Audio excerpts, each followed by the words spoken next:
In today's video, I'm going to talk to you about the new Microsoft Teams client and how to successfully deploy it into your Azure Virtual Desktop or Windows 365 environment. We're going to discuss the prereqs, a few things to know about FSLogix, and how to deploy the Teams client into your multi-session environment. As of October 2024, the old Teams client will no longer be supported by Microsoft, so it's highly recommended that you start testing this now in your environment, as a few customers we're speaking to have had to hit some challenges around it. So let's get cracking. Okay, so now let's look at the prerequisites and what we need to do to actually install the Teams client. So if you go through this Microsoft article here, you can see the link at the top here. It's basically going to tell you what the prerequisites are. So we need to have obviously at least version Windows 10. So for this demo, we're going to be using Windows 11. Server 2019 and Server 2022 are supported, but 2016 is not supported. Okay, so if you want to, if you are on Server 2016, then you'll need to upgrade to use this. Alternatively, use like Windows 10 or 11 multi-session if you can. We need WebView minimum version 9.0.818.66. We don't want to use the classic Teams app, so we're not going to do side by side in this demo. We're just going to show you a brand new install, and we've got some settings there which you need for this as well. Antivirus recommendations. So don't normally see people do this, but obviously it's always recommended to do it if you can do. It helps with performance. So if you do use any antivirus or DLP products, we recommend excluding these items from being scanned. Obviously that's up to your security teams, but you sometimes do get a better performance if you exclude those from scanning. We can also exclude the whole of the folder if you want to, but I wouldn't recommend doing that because obviously people can sort of place viruses into that whole folder and then you're in trouble. So don't do whole viruses, but if you can do, just exclude those certain processes from AV scanning. All right, so what do we need from an Azure Virtual Desktop perspective? So we need the latest version of Azure Virtual Desktop client if you can do. The minimum version that we need for the new client is version 1.2.1755. Okay, so if you have below that, please upgrade. For the Mac version, you need at least 10.7.7, and you need the WebRTC redirector service set to 1.1.2110.16001. Okay. The most important thing that you're probably going to need in your environment is just to make sure that we've got this registry key configured here. Okay, so make sure we configured HKLM software Microsoft Teams is WVD environment, right? So if you install it without this key, it will work, but the performance will not be good at all, okay, because we won't have the multimedia redirection enabled. So if there's one thing to take away from this whole video, please make sure that you've got this key set before you do the install, right? So we're actually going to be doing a scripted install method as well as part of this video, where we'll actually configure that as part of the script, but I'm also going to do it manually as well, just to show you what the install process is like. For Windows 365, pretty similar requirements, obviously same version of the Mac OS that you need, and also need to have the registry key set on there as well. And in the future, near future, I think Microsoft are going to start including the newer Teams client on the actual images that they push out via the gallery as well.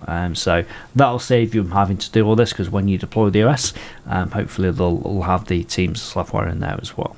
Okay. All right, so now we're going how to actually deploy the client. So as you can see here, we need to make sure we've got the appropriate patches. Obviously, these are from October, so if you've been patching, then hopefully you'll already have those installed. And yeah, that's just some specific KBs, but as I said, they should come down as part of the automatic update process anyway. Option 1, uninstall the classic Teams client. So if you're doing Windows 10 or 11 multi-session, or even server operating system, I would hope to see that you'll kind of uninstall in the old version and then just put the new one on. And some people prefer to keep the old version just as a rollback on there, but I prefer to keep it clean. So if you can do, uninstall the old Teams client and then go on the new one. Again, we're not going to go into this in detail right now. We'll do this when we actually do the install and show you how this is done. Okay, and then as mentioned, you can do it side by side as well if you want to, but I certainly would not recommend that, especially for a multi-session environment. Okay, and then there's some information there about the difference between the new installers. All right, so that's enough for the prereqs. So let's get on to the actual install itself. Before we can go ahead and install the Teams client, we need to make sure that we've got the latest version of FSLogix installed. So Microsoft released FSLogix Update 4, which contains a ton of fixes for the latest versions of Teams. So let's have a quick look.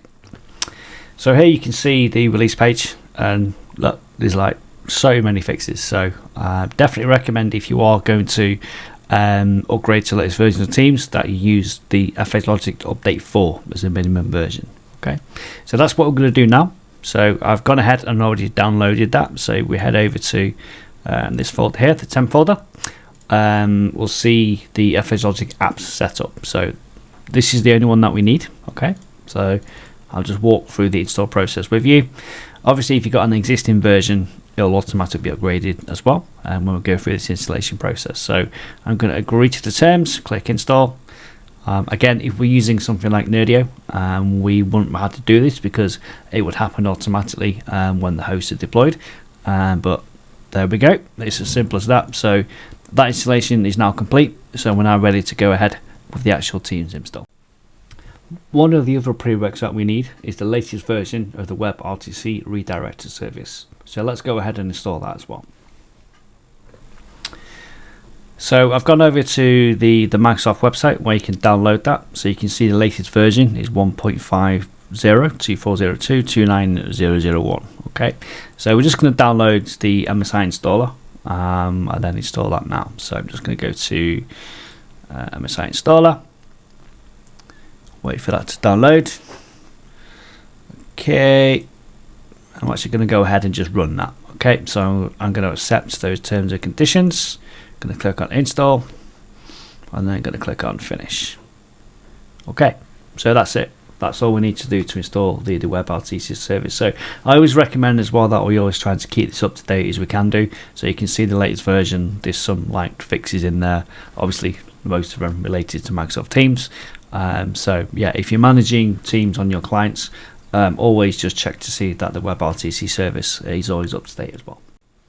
All right. Now that we've got the FSLogix client installed, we now need to go ahead and install the actual Teams client. Alright, so let's do that right now. Okay, so we're going to do a few things. We need to set the registry key to enable the WVD environment. And then when we've done that, we need to install the Teams MSX client. Okay, so first of all, let's set the registry key. So this is the key here. HKLM software Microsoft Teams is WVD environment.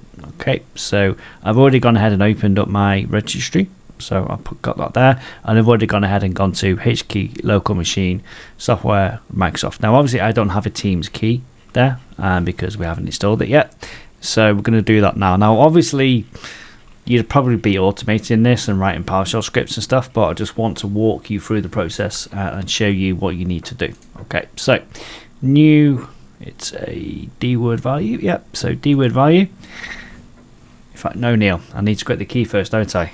So, right, new key. This is why you always automate, so you don't forget stuff like this. So I'm going to call that Teams. Okay. And then the new D-word value is going to be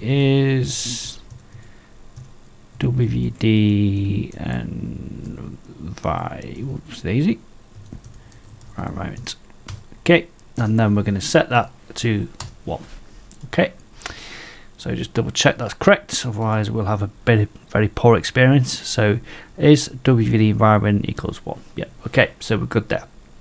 And now we need to go through the actual install itself. Okay, so a few prereqs that you need to do. So obviously we already done the FSLogix, we set the registry key, we need to download the installer and also the MSX file. So basically what this will do, this will install it on the VDI client. Right, I'm doing this on the actual master image itself, by the way. Okay, so once we've got this image, we're going to basically sysprep it and then push it out onto some session hosts, test it, and then just make sure that everything's working okay. All right, so we've done that. So I've gone ahead and also downloaded those files already. Okay, so if we go down to the C temp folder, I'll show you what we've got here. So we've got the MSX file. Okay, we have the Teams Bootstrapper file. Okay, and as you can see here, we also have the FHOtic stuff which we downloaded earlier. So what we're going to do is we're going to go over to these here. So it's Teams Bootstrapper.xc/p/so. Okay, so let's go to that, and let's actually quite have a quick look here and see what the actual command line options are. So Teams Bootstrapper /? Is it going to give me usage? Okay, use Teams Bootstrapper.exe. Okay, help. 1 second, help. Okay, so this is basically telling me the different options. So provision Teams for all users on this machine. So that's why we've got the P. All right. Removes Teams for all users on machine. So if you wanted to remove it, we'd use the X. Offline install, path to local Teams, MSX default. Okay. Removes Teams Classic and check when the GPA patch and print out. Okay, cool. All right. So I think what we'll probably do then is go with the defaults, which is going to be pointing to it. So we're going to do, hang on. So Teams Bootstrapper.exe/p provision admin. We're doing an offline install because we've already downloaded the MS file. Okay, so I'm going to go to O, and then the file is going to be C temp, and then it is this one here. So I'm just going to copy that.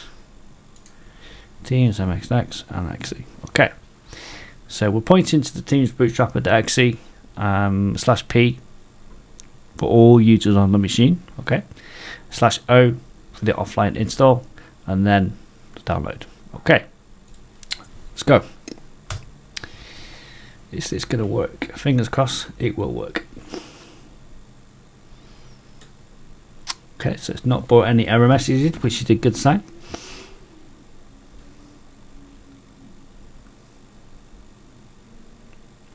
So any second now it should come up and say install complete. So let's have a quick look to see if we can see anything going on within the task manager or anything like that. So task manager. Okay, we can see the CPU is at 100%, which is always a good sign. Doing something. Okay. Alright, so that's now installed. Okay, so now we just need to go ahead and do the whole sysprep thing, right? So I'm actually just going to log off this machine. Then I'm going to use Nerdio to basically sysprep it. And then once you've done that, I'm just going to create an image, create a session host from the image, log onto it as a user, and then see what we get.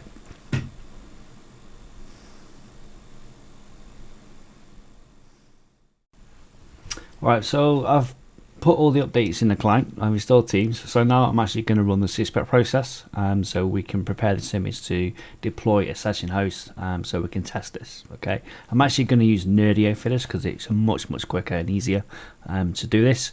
And if I get time, I may actually also test the script that we've got in Nerdio, which basically just automates the whole of the process that we've just been through. Okay, all right. So I'm going to head over to the Nerdio console. So this Teams test, so that's the actual VM that will log on that we just logged onto. So here I have a power off setted image. So I'm just going to set that, and then just going to run it. So I don't need to save anything. In fact, I can put some release notes. So I'm going to put like 25th over the 5th. Oops, it's easy. 25th to 5th. Install Teams client. Okay, and then I'm just going to select run now.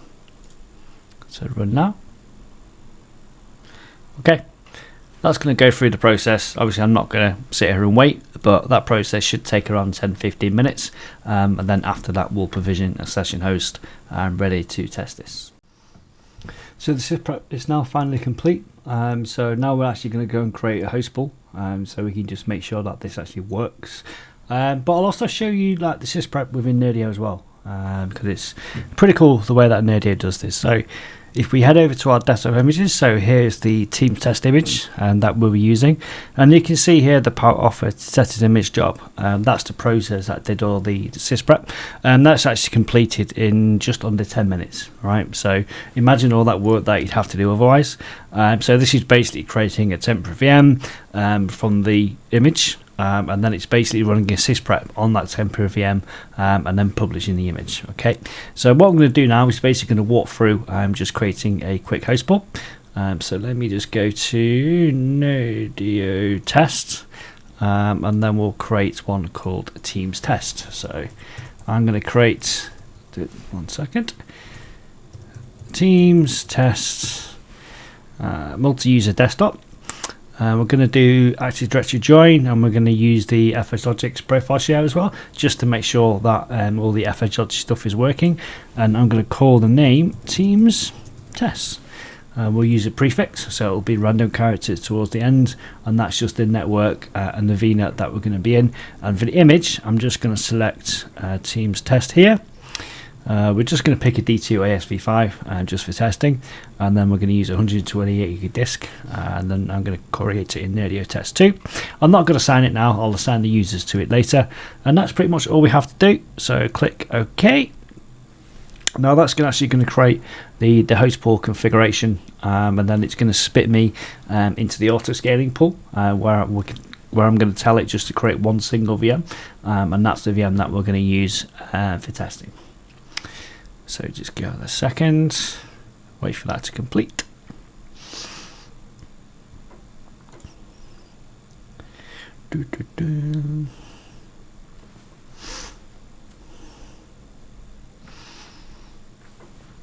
Okay, so this is the auto scaling page, so I'm just going to flick it on. These are the standard settings that we put in previously. Session limits per host, I'm just going to set that to 5. 1 second, 5, wait for my keyboard.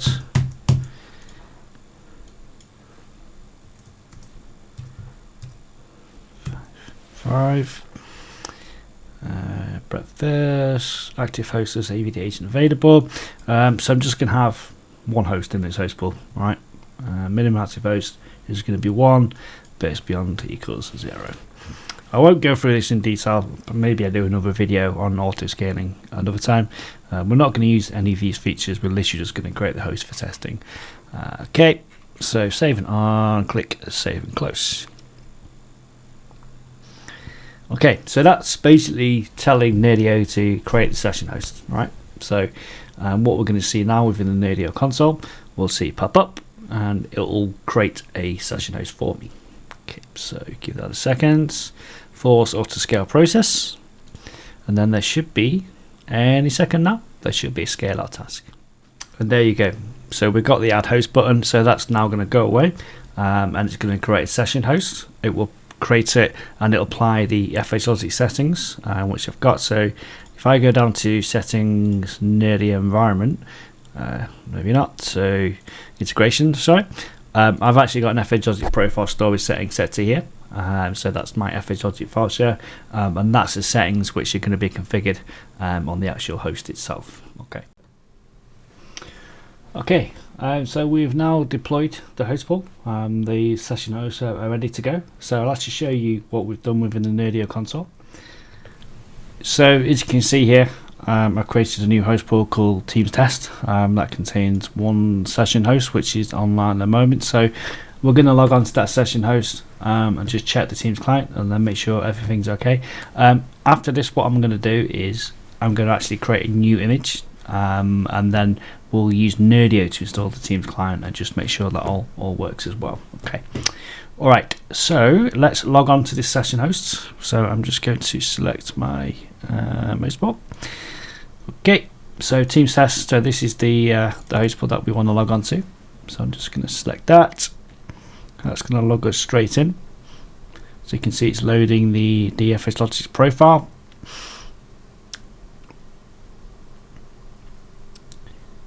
Okay, just give that a second to load up. Okay. Alright, so we're logged on to the session hosts. And now we're just going to wait for the Teams, the client to start up. So there you go. So we can see there it's the new version of the Teams client. So I'm just going to log in using my account. Okay, so far so good. So yep, okay. So let's just check the version. So what's new? Yep, so this is all looking good. So that's all successful so far. Okay, and now let's also check just to see that it's enabled for media optimization, because that's probably one of the most important things that we just need to make sure the media optimization is actually working properly. Okay, so if I just think it's in settings, and if I just go to about Teams, yep, so there you go.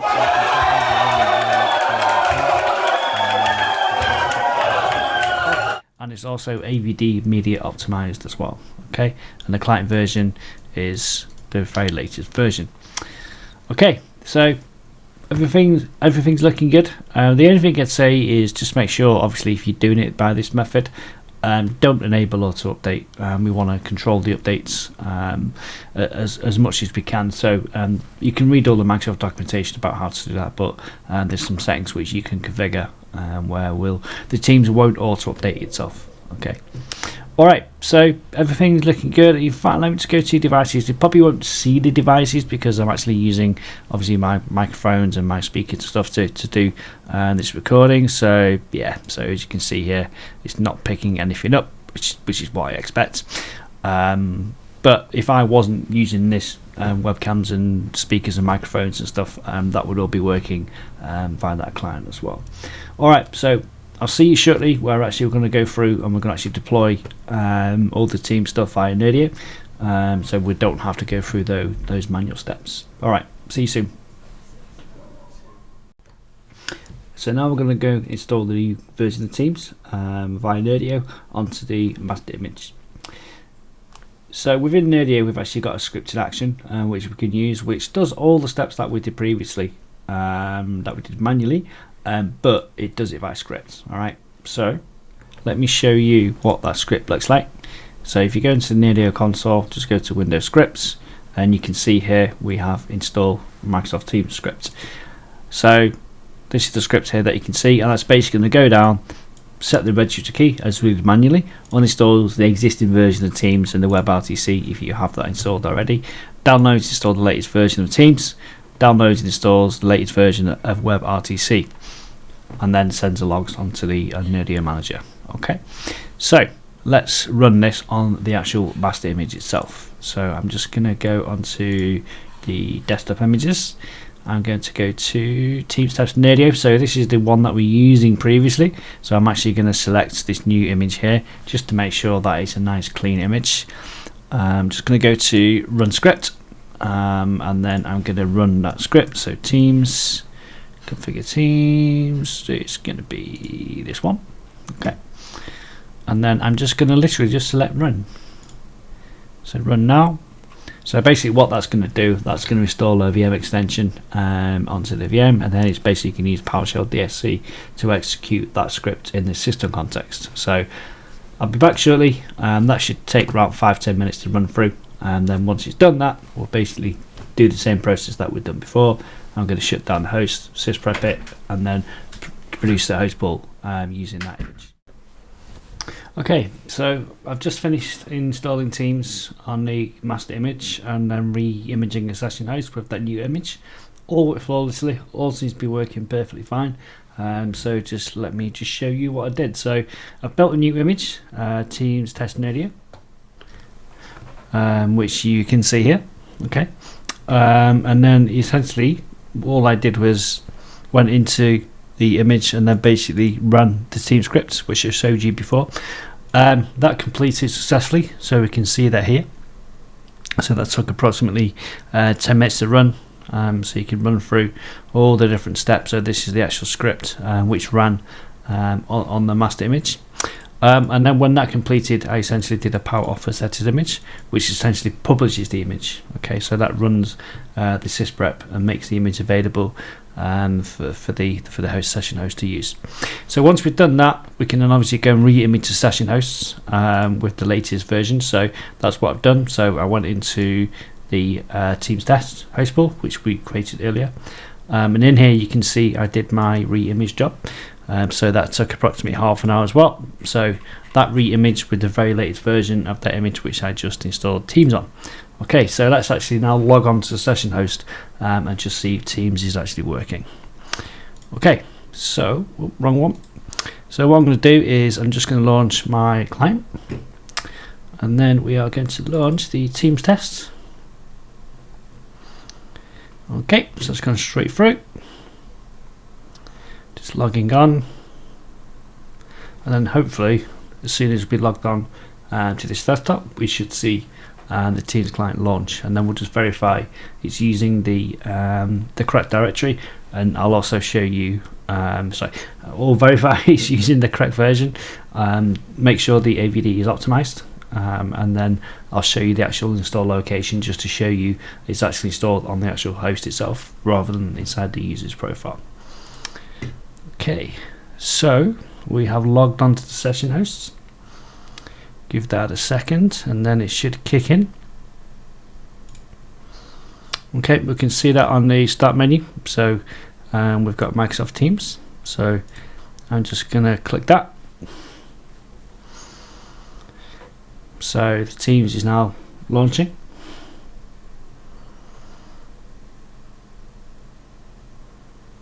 Okay, we are setting things up for you. Okay, and there we go. Something about signing, but yeah, it wants me to sign in again, so that's fine. So let me just put it in there.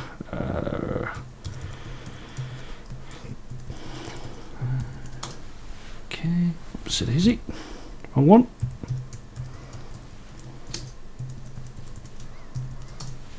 There we go. Okay. All right. So we've now signed into Teams. So as you can see here, so let's just verify it is the new Teams, which you can see it is. So if we go down to here, verify Teams, go to settings, and again, if I just go to about Teams, so you can see here is the latest version, and it's showing that it's got the AVD media optimized. Okay, so we're all good from that standpoint. So let me just show you also the directory where it's installed in from as well. So if we launch, if you have a look at Task Manager, for example, just to show you I'm not lying, but if we go to Task Manager, we'll be able to, should be able to see Teams. So where are you in there? Microsoft Teams. 1 second. Windows processes. Where are you? Is that not launch? Is that shut down? Teams. Yep. Okay, they're still active. Okay.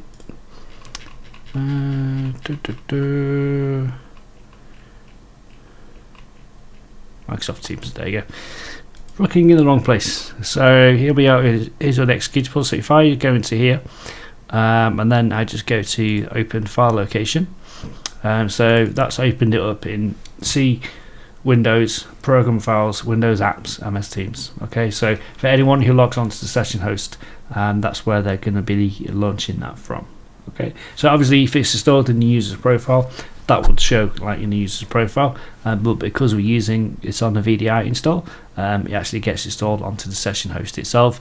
And as I mentioned previously, you just want to make sure that the auto update is disabled, so we can control which Teams version we want to run when we do the update, and then you'll just do a remove and reinstall.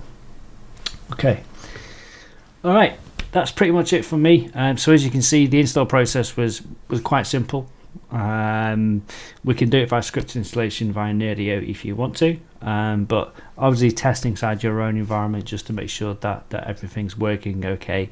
The only thing I know is I work with quite a few customers, obviously, and some people had quite a few issues with the new version of Teams. For me, it seems to have worked pretty seamlessly, but that's probably because I'm working with like a brand new image, so everything's clean and everything seems to be working okay. But what we've actually managed to do with quite a few customers, the way they've actually got this to work is to actually install it, not in the image, but actually install it on the session host itself after the host has been provisioned. So let me just quickly show you how you would do that actually. So we can actually do that from the Nerdio console. So if you go onto the host pool, so if I go to my host pool here, and then if I just go to the properties of the host pool, what I can do from here, I can go to VM deployment, and then I can basically say run scripted action when the host is created. So if I just select that, and I literally just put, in fact we'll do it after it's joined the host pool, we can just we can just put install Microsoft Teams new. Okay, then that will kind of keep Teams outside of the image, so every time we provision the session host, it will install the Teams then. The issues that some customers have been seeing is essentially where they see Teams installed successfully, but the users on the start menu, the icon's grayed out, so they can't actually run it. Microsoft have said there's quite a few issues with Windows 10, and they recommend using Windows 11, but I think if you use Windows 11 with hotfix 4, you should be okay. But as I said, always test in your own environment. Okay, alright, so that really is it for me now. Just wanted to let you know about that slight issue because you may have in your environment. So the workaround that we found out so far is basically install Teams after the host has been provisioned, and then install the latest version of FSLogic's update 4 as well. Okay, alright, until next time, thank you, goodbye.